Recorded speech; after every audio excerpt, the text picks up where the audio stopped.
बिस्मिल्लाहिर्रहमानिर्रहीम। क्लास 9 आज जो आपका लास्ट पेपर हुआ था बायो का रिटेंशन एग्ज़ाम, उसके मैं आपके लिए ऑब्जेक्टिव अटेम्प्ट करके भेज रहा हूँ। तो सबसे पहले हमारे पास आ जाएगा जी चूज़ दी करेक्ट ऑप्शन। सबसे पहले हमारे पास जो ऑब्जेक्टिव नंबर 1 है इसमें है जी all veins carry deoxygenated blood except one vein cord, यानी कि तमाम की तमाम जो बोन्स हैं वो डीऑक्सीजनेटेड ब्लड को कैरी करके लेके जाती हैं आगे, लेकिन उनमें से एक वेन ऐसी है जो कि डीऑक्सीजनेटेड ब्लड को कैरी करके नहीं लेके जाती, यानी कि जो वेन जो है वो ऑक्सीजनेटेड ब्लड को लेके जा रही होती है। तो वेन की अगर हम डेफिनेशन की तरफ जाएं तो क्या होती है, वेन्स जो होती हैं they bring a blood towards the heart.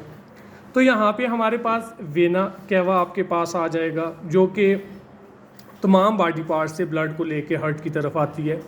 Hepatic portal vein आपके पास आ जाएगी जो कि डिफरेंट आर्गन्स से, गैस्ट्रो इंटेस्टाइनल ट्रैक वगैरह से, पेनक्रियाज वगैरह से ब्लड को लेके किधर आती है, लिवर की तरफ आती है। इसी तरह से हमारे पास एक वेन आ जाती है जी पल्मनरी वेन आ जाएगी। कौन सी वेन आ जाएगी? पल्मनरी वेन आ जाएगी। अब ये जो पल्मनरी वेन है बेसिकली ये लंग्स से ऑक्सीजनेटेड ब्लड को लेके आती है हार्ट की तरफ। तो हमारे पास जो करेक्ट ऑप्शन है वो है जी ऑप्शन सी। ऑप्शन सी हमारे पास करेक्ट है, पल्मनरी वेन। उसके बाद रेनल वेन आपके पास आ जाएगी। रेनल वेन कहाँ से आ जाती है जी? ये किडनी से डीऑक्सीजनेटेड ब्लड को लेके आती है दिल की तरफ। अब नेक्स्ट हमारे पास आ जाएगा objective number 2, which cells of blood are responsible for blood clotting. अब कौन से सेल जो हैं वो ब्लड क्लॉटिंग के लिए रिस्पॉन्सिबल हैं? तो यहाँ पे हमारे पास 4 ऑप्शन हैं। प्लेटलेट्स आ जाएंगी, एरिथ्रोसाइट्स आ जाएंगे, उसके बाद बेसोफिल्स आ जाएंगे, न्यूट्रोफिल्स आ जाएंगे। अब प्लेटलेट्स हमारे पास क्या है जी, ये इसका करेक्ट ऑप्शन है because it is responsible for the blood clotting. Erythrocytes हमारे पास रेड ब्लड सेल्स हैं जो कि ट्रांसपोर्ट करते हैं जी ऑक्सीजन की, ठीक हो गया। बेसोफिल्स हमारे पास one of the type of white blood cells, and neutrophil is also the one of the type of white blood cells that provide immunity to the body.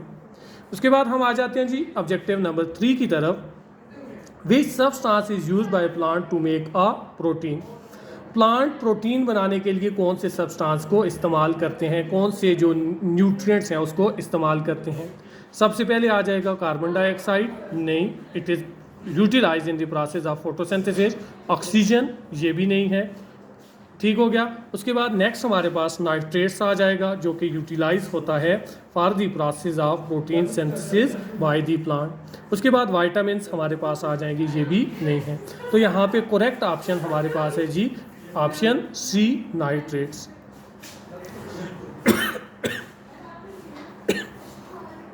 उसके बाद ऑब्जेक्टिव 4 की तरफ आते हैं।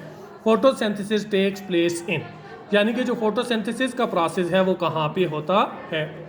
तो फोटोसिंथेसिस हमारे पास यूजली कहाँ पे होती है जी? Mesophyll cells of the leaves के अंदर होती है। Guard cells are also responsible for the process of guard cell also contain a chlorophyll molecule, इसके अंदर भी प्रोसेस ऑफ फोटोसिंथेसिस होता है। फ्लोएम सेल्स भी आ जाएंगे, ऑल ऑफ दीज भी आ जाएंगे। अब फ्लोएम जो है वो फूड की ट्रांसपोर्ट करता है। तो यहाँ पे हमारे पास जो करेक्ट ऑप्शन होगा वो कौन सा होगा? मीजोफिल सेल्स आ जाएगा। अगर मीजोफिल सेल्स ना होता तो देन हम गार्ड सेल की तरफ जाते। उसके बाद नेक्स्ट हमारे पास जो चीज़ आ जाएगी वो कौन सी आ जाएगी जी? Objective number 5, chemical which is are involve as a catalyst inside the living bodies are, यानी कि कौन सा केमिकल्स है जो कि इन्वॉल्व होता है, किसके अंदर इन्वॉल्व होता है जी? कैटलिस्ट, यानी कि जो किसी भी रिएक्शन के लिए एज अ कैटलिस्ट यूज़ होता है वो कौन सा केमिकल्स है? कार्बोहाइड्रेट्स भी नहीं है, फैट्स भी नहीं है, प्रोटीन आपके पास आ जाएगा, स्टार्च आ जाएगी। तो यहाँ पे हमारे पास कौन सा है जी? Enzymes are protein in nature, तो करेक्ट ऑप्शन इज प्रोटीन। अगर इस प्रोटीन की जगह पे हमारे पास एंजाइम होता तो हम उसको एंजाइम करते, प्रोटीन को छोड़ देते। तो प्रोटीन जो एंजाइम जो है वो प्रोटीन इन नेचर है, हमारे पास और कोई ऑप्शन नहीं है, तो हमारे पास करेक्ट ऑप्शन यहाँ पे प्रोटीन होगा। उसके बाद नेक्स्ट हमारे पास आ जाएगा meiosis takes place in which of the following organ. आपको पता है कि जो मियासिस है वो कहाँ पे होती है? मियासिस होती है जी टेस्टिस के अंदर, जहाँ पे गैमीट्स वगैरह बनते हैं, मेल गैमीट्स बनेंगे। लंग्स के अंदर भी नहीं होती, हार्ट के अंदर भी नहीं होगी, स्टमक के अंदर भी नहीं होगी।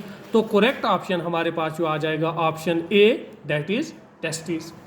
नेक्स्ट हमारे पास आ जाएगा जी, two sister chromatids are collectively called, क्या आ जाएगा? क्रोमोसोम है ऑप्शन, सेंट्रोमेयर आ जाएगा, मल्टी क्रोमेटिड आ जाएगा, होमोलोगस पेयर आ जाएगा।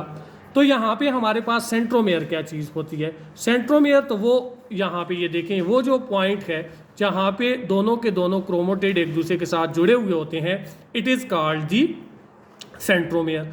तो ये हमारे पास क्या है जी, ये दो क्रोमेटिड हैं। इन दो क्रोमेटिड को हम कलेक्टिवली क्या बोलते हैं?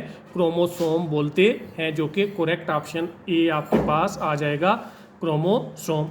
उसके बाद नेक्स्ट आ जाएगा, the site of the cell for the dark reaction is, कौन सा एरिया है जहाँ पे डार्क रिएक्शन होता है? कौन से डार्क रिएक्शन की बात कर रहे हैं जी? फोटोसिंथेसिस के डार्क रिएक्शन की बात कर रहे हैं। तो यहाँ पे माइटोकॉन्ड्रिया है, ये भी नहीं हो सकता because mitochondria is power house of the cell. Ribosome, ये भी नहीं हो सकता because ribosomes are involve in the process of photosynthesis, in the process of protein synthesis. ठीक है। उसके बाद ग्रेनम ऑफ द क्लोरोप्लास्ट, नहीं, यहाँ पे लाइट रिएक्शन होता है। उसके बाद stroma of the chloroplast is the correct option. ठीक है, ये इसका ऑप्शन डी आ जाएगा। उसके बाद नेक्स्ट आ जाएगा, one of the following may not be required for respiration. Respiration के लिए क्या चीज़ रिक्वायर नहीं होती?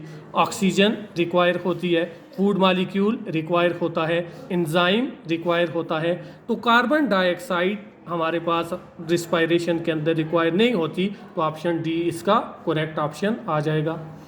उसके बाद deficiency of which macronutrients cause chlorosis in plant. Carbon dioxide नहीं, ऑक्सीजन नहीं, नाइट्रोजन जो है वो क्लोरोसिस काज करती है, और करेक्ट ऑप्शन इसका सी आ जाएगा, नाइट्रोजन। ऑक्सीजन भी नहीं काज कर, कैल्शियम भी नहीं काज करती।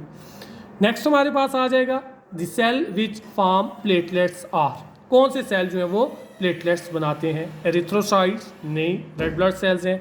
ल्यूकोसाइट्स नहीं, वाइट ब्लड सेल्स आ जाएंगे।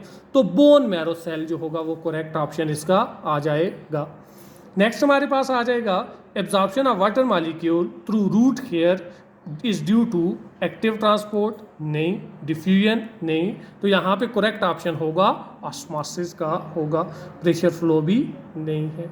ठीक है, ये तो हमारे थे आज के पेपर के ऑब्जेक्टिव। तो आई होप आप इनको देख के अंडरस्टैंड कर लेंगे। जिस तरह से मैंने एक्सप्लेन किया है, और भी ऑप्शन अगर आप गौर से सुनोगे तो आप अगर इनमें से कोई फर्दर ऑप्शन फर्दर यूज़ होता है बोर्ड के पेपर्स के अंदर, तो वो भी आप लोग आसानी के साथ अटैम्प्ट कर सकते हो। Thank you very much.